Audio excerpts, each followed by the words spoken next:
or depending on when you're watching this, good afternoon, good evening, or good night. My name's Ross, and as always told out of Oyster Radio.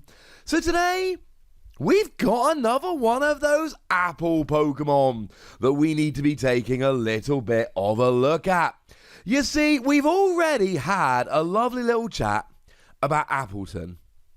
It's a good card, we'll get there in a minute. So today, we need to go and have a look at the first ever Flapple. And not for nothing, but let's remember, they both evolved from Applin, which means you can very easily use the pair of them in the same deck, and that could be pretty gosh darn fun. Just putting that out there, ladies and gentlemen. Just putting that out there. Now, our translation does come from the lovely Antoine Boulet after it was revealed on the official website. And if we start off having a look at the basics, it's a Stage 1 Pokemon with 80 HP. 80 HP is not good. It's even less than Appleton, and Appleton wasn't exactly looking great here. So that's kind of annoying. It's not actually low enough to be used with Professor Round's lecture, but it is low enough to make us sad. We have got a weakness of fire in all of those welder decks, but again, does anyone really care? I suppose Volcanion, if you've only got 2 or 3 energy on the field, will get a KO here. But you got such low HP, I don't think it really matters, if I'm honest with you. And Retreat Cost of 1 is lovely because you've got things like U-Turn Board or Escape Board, which will grant you free retreat, so that's quite nice. And being a grass Pokemon, we got healing like Life Forest Prism Star, but no one cares because you ain't lasting long enough to use it. We got Rillaboom to accelerate energy, although you can clearly see right now that it's 2 colorless energy for the attack, which means we're going to be talking twin energy probably long before we end up talking Rillaboom, unless we want to be playing it in a Rillaboom deck anyway. So, frankly, ladies and gentlemen, it is, yeah. It's not looking amazing. Not on the basics of it. But the good news is, we've got I'm just going to say it, a pretty gosh darned phenomenal ability here. This is a good one. What it does is once during your turn, you may place 2 damage counters on one of your opponent's Pokemon.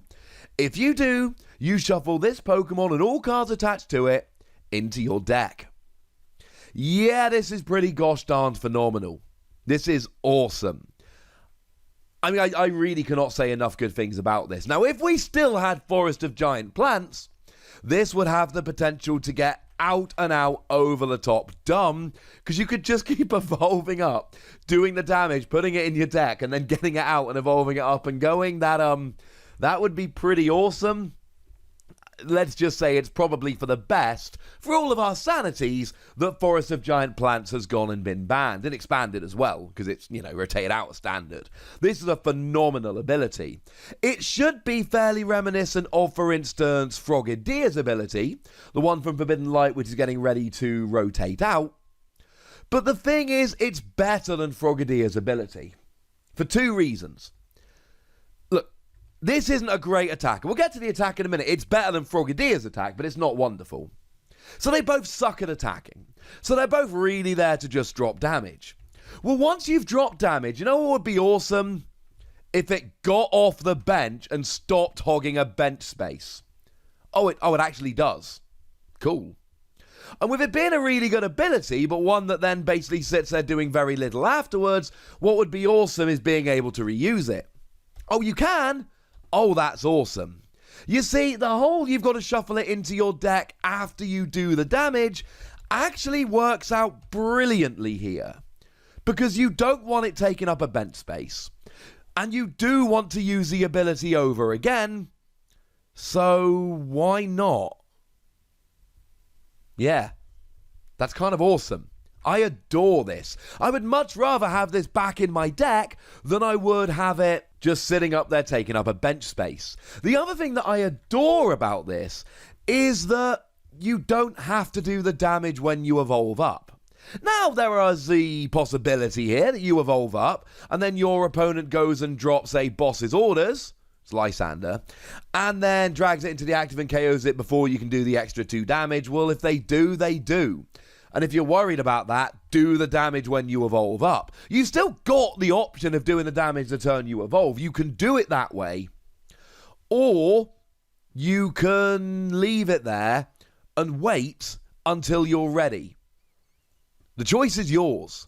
And that is the other thing I love so much about this. You get the opportunity to either do the damage when you evolve up, or wait, and then it goes away.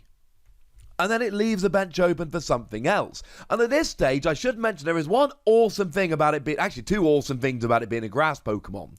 We said the healing wasn't great, we said the accelerating energy wasn't great, but you've got the combination of Netball and Turffield Stadium. And Turffield Stadium lets you search for an evolved grass Pokemon once during your turn, and Netball is an item card that lets you search for a basic grass Pokemon. So now all of a sudden, you've got really easy ways to search it out, especially Turffield Stadium, that if you can get it to stick for a couple of turns, you can use it over and over again. And this is how it becomes awesome. Because doing extra damage is always good. Always good. We've seen Crobat G rule the format at times. I'm seriously, if you weren't playing back then, it might have the same ability as Galarian Zigzagoon.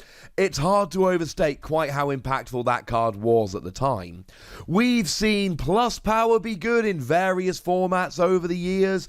We've seen Choice Band be amazing more recently. Extra damage is good. And this is extra damage. And I love the fact that it's a single prize Pokemon that just does a little bit of cheeky damage here or there. Now, the ideal situation really here is that you have an Applin or two just sitting there waiting on your bench, and then you kind of evolve up and throw one back in, but then you still got another Applin waiting for the future, etc. This is a phenomenal ability, and I see decks being built around this. I see people going, you know what, I'm just a little bit short. I don't quite have enough damage, so I'm going to play that Flapple, and then I'm going to work it out that way, and all is going to be lovely. Now I'm going to be able to hit the numbers.